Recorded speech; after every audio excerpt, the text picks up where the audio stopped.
L'Espagne est endeuillée après ce drame terrible. Une collision entre deux trains à grande vitesse a fait au moins 39 morts dimanche 18 janvier dans le sud du pays. Des rénovations avaient pourtant été effectuées sur cette ligne ferroviaire et le train avait été révisé seulement quelques jours auparavant.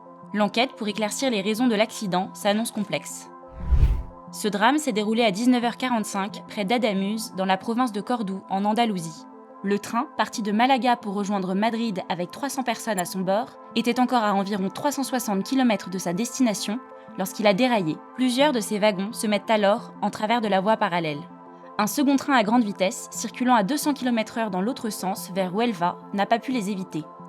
La collision a été si violente que ce second train a lui aussi déraillé alors qu'il transportait une centaine de passagers, provoquant une scène de chaos et d'effroi.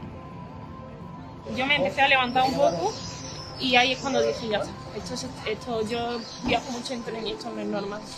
Y ahí es cuando miré a mi hermana. Y fue el último momento que yo recuerdo antes de que todo estuviera oscuro. Y de repente solo se escuchó gritos.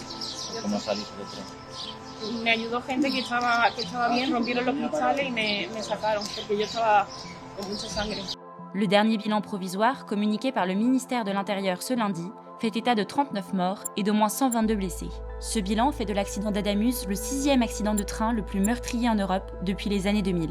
Pour l'instant, les causes de l'accident restent obscures.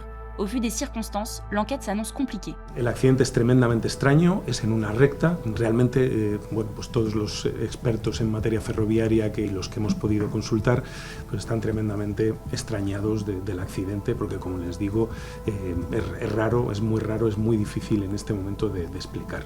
Toujours selon le même ministre, la voie ferrée avait été entièrement rénovée en mai dernier, un investissement qui avait coûté 700 millions d'euros.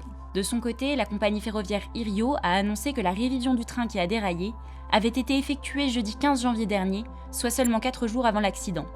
L'erreur humaine est pratiquement écartée, a assuré Álvaro Fernández Heredia, le président de la Renfe, la Société nationale d'exploitation des chemins de fer espagnols, parlant lui aussi de circonstances étranges.